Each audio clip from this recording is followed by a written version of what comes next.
ഒരു ഓഫീസിനകത്ത് ആണുങ്ങൾക്ക് കയറാൻ പറ്റാത്തൊരു മുറി. ഞാൻ അബ്രൂക്കൽ കണ്ട ഒരു ബ്യൂട്ടി. ഞാൻ അവിടെ ഓൺഗോയിങ് സെഷൻസ് ഒക്കെ ചെയ്യുന്ന ഒരാളാണ്. Office space is so nice. അതിനകത്ത് തന്നെ ഗെയിംസ് ഉണ്ട്, അതിനകത്ത് നമുക്ക് ഇരിക്കാനും ഓടാനും നടക്കാനും ഒക്കെ സ്ഥലമുണ്ട്. വളരെ പോസിറ്റീവ് വൈബാണ്, ലൈറ്റ്, ഇൻഫ്രാസ്ട്രക്ചർ.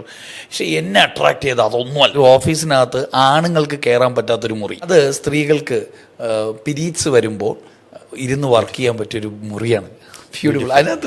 അതിനകത്ത് കിടക്കയുണ്ട്, അതിനകത്ത് സോഫയുണ്ട്, അതൊരു പ്ലേസ് ഓഫ് കംഫർട്ടാണ്. Same like a home. അതൊരു വീടാണ്. അതായത് ഒരു സ്ത്രീ അനുഭവിക്കുന്ന മന്ത്ലി അനുഭവിക്കുന്ന ഒരു ഫിസിക്കൽ പെയിൻ, ചാലഞ്ചിങ് പീരീഡ് സ്ത്രീകൾക്ക് പീസ്ഫുൾ ആയിട്ട് വർക്ക് ചെയ്യാൻ വേണ്ടി ഒരു മുറി ഉണ്ടാക്കിയിട്ട് അവിടെ എല്ലാ കൺവീനിയൻസും ഓപ്പൺ ചെയ്ത് കൊടുക്കാം. You come and feel free, enjoy your work.